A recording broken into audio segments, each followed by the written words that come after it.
ఒక పెద్ద సునామీ రాబోతా ఉంది. వైఎస్ఆర్ కాంగ్రెస్ పార్టీ గొప్ప విజయాన్ని గమనించి చంద్రబాబు నాయుడు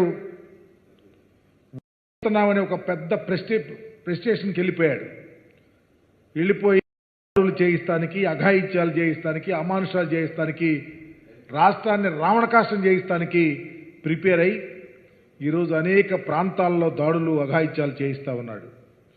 మీరు పర్టికులర్గా చూస్తే పర్టికులర్గా పేదల మీద వైఎస్ఆర్ కాంగ్రెస్ పార్టీకి ఓటేశారు, వైఎస్ఆర్ కాంగ్రెస్ పార్టీకి అండగా ఉండాలని ఎస్సీ, ఎస్టీ, బీసీ మైనారిటీల మీద దాడులు చేస్తున్నటువంటి తీరు ప్రజలంతా గమనిస్తూనే ఉన్నారు. ఉదాహరణకి పల్నాడు జిల్లాలో కొణిజేల్లో కానీ బీసీ మహిళ ఓటేసిందని ఇంటి మీద దాడి చేసి అఘాయిత్యానికి పాల్గొన్నటువంటి పరిస్థితి. అట్లాగే మాచర్లలో బేడ బుడగ జంగాలు ఓటేశారని చెప్పి వారి మీద దాడి చేసిన పరిస్థితి. చిలకలూరుపేటలో అయితే ఎస్సీ అతను ఏజెంట్గా ఉన్నాడని ఇంటి మీద దాడి చేయించినటువంటి తీరు కానీ, అట్లాగే సత్తిపల్లి ముప్పాడలో దళితులు పేదవారి మీద దాడులు, రాళ్ల దాడి చేయించిన తీరు. ఇది పెదకొరపాడైతే ఖమ్మంపాడులో ఎస్సీ, ఎస్టీల ఇళ్ల మీద దాడులు. రాష్ట్ర వ్యాప్తంగా చంద్రబాబు ఒక ప్రత్యేకమైన కుట్రతో అతను ఆలోచన సరలే ఈ పేదవాళ్ళని బ్రతకనీయకూడదని. ఎప్పుడు ఈ పేదవారు జగన్మోహన్ రెడ్డి గారి వెంట నడిచారో, జగన్మోహన్ రెడ్డి గారికి కొమ్ము కాశారో అతనికి ఎక్కడ లేని ఉక్రోషం వచ్చి ఈరోజు దాడులు చేయిస్తూ ఉన్నాడు. అందుకనే ఈరోజు చూస్తూ ఉన్నాం, మేము కూడా చాలా ప్రాంతాల్లో సమస్యాత్మకమైనటువంటి బూతులు ఉన్నాయి, అక్కడ పోలీసు బలగాలను పెట్టమని చెప్పి కూడా రికమెండేషన్స్ ఇచ్చాం. ఇస్తే ఎంత దారుణం అంటే అక్కడ పెట్టకుండా మాకు ఎడ్జున్నటువంటి, మాకు బాగున్నటువంటి ప్రాంతాల్లో మిలిటరీ దళాలని, పోలీసుల్ని పెట్టి ఎన్నికలు నడిపినటువంటి యంత్రాంగం, పోలీసు యంత్రాంగం కానీ లేకపోతే ఎలక్షన్ కమిషన్కి మేము ఎన్నిసార్లు కంప్లైంట్ ఇచ్చామో వాళ్ళు నిమ్మకు నిండెత్తినట్టుండి ఎక్కడ ఏమీ పట్టించుకోలే. అంటే ఇది ఒక ప్లాన్ ప్రకారం కేంద్రంతో కుమ్మక్కై ఒక ప్లాన్ ప్రకారం ఈ రాష్ట్రంలో జగన్మోహన్ రెడ్డి గారిని అడ్డుకట్ట వేయాలనే ఒక కుట్రతో తప్ప వేరే ఆలోచన లేదు. చాలామంది పోలీసు అధికారులు పచ్చ చొక్కాలు వేసుకున్నారు. నేను ఒకటే చెప్తా ఉన్నా, ఏ పోలీసు అధికారైనా ఎవరైనా ఈ రాష్ట్రంలో మేము మరలా అధికారంలోకి రాకపోతా ఉన్నాం, ఖచ్చితంగా ఎంక్వైరీ చేయిస్తాం. మీరేదో మా నాయకుడిని మమ్మల్ని ఓడించాలని చూస్తే ఆంధ్రప్రదేశ్లో ప్రజల న్యాయ నిర్ణేతలుగా ఉన్నారు. జగన్మోహన్ రెడ్డి గారిని అంచెలంచెల విశ్వాసంతో జగనన్న గెలిపిస్తానికి సిద్ధంగా ఉన్నారు. అందుకని ఎక్కడ మాకు ఈరోజు కేంద్రంలో ఒక పోలీస్ అబ్జర్వర్ని వేశారు. మరి ఆయన ఏమైపోయాడో తెలియదు, ఎవరు ఇన్ఫ్లుయెన్స్ పొందాడో తెలియదు. పోలీసుల్ని చక్కగా ప్లాన్ ప్రకారం సిస్టమేటిక్గా తెలుగుదేశం పార్టీకి, చంద్రబాబుకి అడుగులు మొడుగులు వచ్చారు తప్ప వైఎస్ఆర్ కాంగ్రెస్ పార్టీ శ్రేణుల్ని నిలవరించాలని ఆలోచన తప్ప ఎన్నికల విధులు కరెక్ట్గా చేయించాల. ఇప్పటికీ చూస్తూ ఉన్నాం, ఈ రోజుకి దాడులు చేయిస్తూ ఉన్నారు, ఈ రోజుకి అఘాయిత్యాలు జరుగుతూ ఉన్నాయి. ఎందుకు కరెక్ట్గా రియాక్ట్ అవ్వలేకపోతా ఉన్నారో ప్రజలు కూడా గమనించాలి. ప్రజలు అర్థం చేసుకుంటున్నారు, చంద్రబాబు ఓడిపోతున్నాడు, చంద్రబాబు కేంద్రంతో లాలూచి అయ్యాడు, కేంద్రం ఇన్ఫ్లుయెన్స్తో ఈరోజు ఎన్నికల్లో జగన్మోహన్ రెడ్డి గారిని ఓడించాలని చూస్తూ ఉన్నాడు. కానీ జగనన్న చేసినటువంటి గొప్ప గొప్ప కార్యక్రమాలు ఆంధ్రప్రదేశ్లో ప్రజానీకం ఉవ్వెత్తున ఎగిసిపడ్డారు, జగనన్న కొమ్ము కాశారు. మరలా ఆంధ్రప్రదేశ్లో జగనన్న ముఖ్యమంత్రిగా చేసుకోవటానికి సిద్ధంగా ఉన్నారు.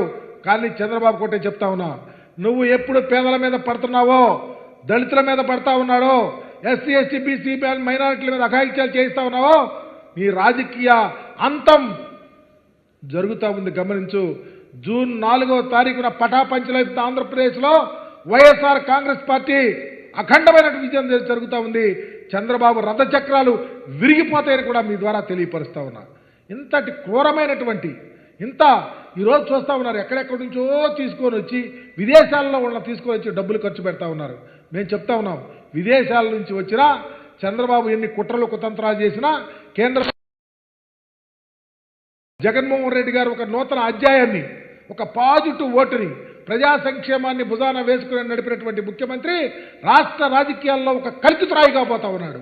జగన్మోహన్ రెడ్డి గారి యొక్క గొప్ప ఆశయమో ఆలోచన అదే, పేద ప్రజల యొక్క స్థితిగతులు మెరుగుపడాలా, రాష్ట్రం బాగుండాలా, భావితరాలు బాగుండాలా, భవిష్యత్తు ఈ రాష్ట్రంలో ఉన్న పేదరికంతో పాటు చదువులమ్మ తల్లి ఆంధ్రప్రదేశ్లో వాలలాడాలని గొప్ప ఆలోచనతో పరిపాలన చేస్తే అవే ఈరోజు మాకు శిరోధార్యమైంది, అవే మాకు ఈరోజు పట్టం కట్టబోతా ఉన్నాయి. జగనన్న మరలా ముఖ్యమంత్రి అవటానికి ఆస్కారం కలిగింది.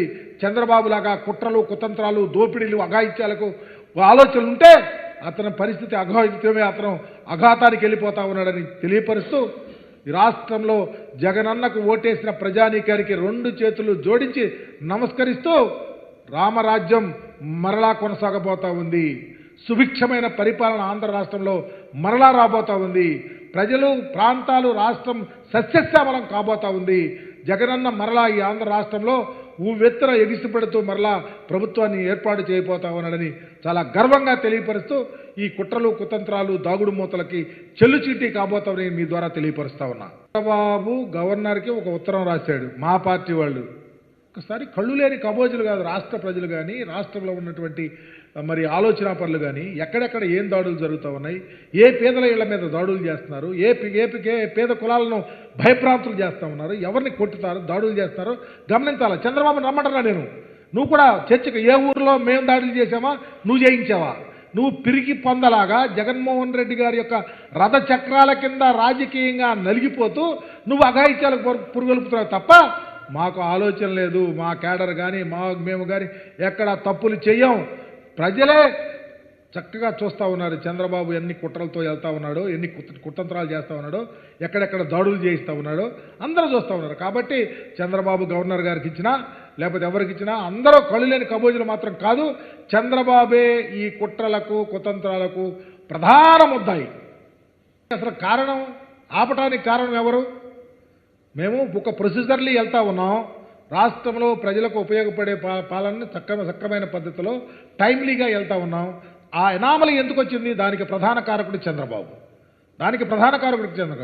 ఒక ప్రొసీజర్ని డివేట్ చేయించి ప్రజలకు ఇవ్వాల్సినటువంటి లబ్ధిని ప్రభుత్వం ఇస్తున్నటువంటి ఆలోచనను ప్రక్కదావ పట్టించడానికి, వాళ్ళు వెనకబాటు చేయడానికి కారణం చంద్రబాబు పడినటువంటి కుట్ర. కానీ ఆ కుట్రలో ఇవన్నీ జరుగుతూ ఉన్నాయి తప్ప ఇవన్నీ ప్రొసీజర్లు వెళ్తే ఎవరు ఆపుతారు? మేము ఇవ్వాలనే కదా, ప్రజలకు ఇవ్వాలని ఒక అంకుటిత దీక్షతో ఒక ప్లాన్ ప్రకారము ఒక సిస్టమేటిక్ మేనర్లో స్టాటిస్టికల్గా రిపోర్ట్స్ తీసుకొని ముందుకెళ్తున్నటువంటి మా ముఖ్యమంత్రి గారి పనితనాన్ని అడ్డుగట్టు వేయాలనే ఆలోచనతోనే, అట్లాగే పేద ప్రజల కడుపు కొట్టాలన్న ఆలోచన తప్ప చంద్రబాబుకి ఇవన్నిటికీ కారణం చంద్రబాబు తప్ప వేరే వారు కాదు. మా పార్టీ మేమే చెప్తా ఉన్నాం, ఈ రాష్ట్రంలో అయా ఇక్కడ దాడులు జరుగుతూ ఉన్నాయి, ఈ బూతుల్లో దాడులు జరుగుతూ ఉన్నాయి, ఇక్కడ పోలీస్ ప్రొటెక్షన్ కావాలి అని చెబితే అక్కడ పెట్టకుండా బలగాలను కానీ పోలీసులు కానీ తీసుకెళ్ళి వేరే చోట పెట్టడం, ఇక్కడ దాడి జరుగుతుంది, ఇక్కడ అఘాయిత్యాలు జరుగుతాయి చెబితే పట్టించుకోకపోవటం, ఇది కుట్రలో భాగం కాదని అడుగుతా ఉన్నాం. పల్నాడులో మా మీద దాడులు జరిగితే మేం చేయటం ఏంటి? మా నాయకుల్ని ఇష్టం వచ్చినట్టు బిహేవ్ చేసి మీదకు వచ్చి దాడులు చేయిస్తే పూర్తిగా కళ్ళు లేని కబోజులా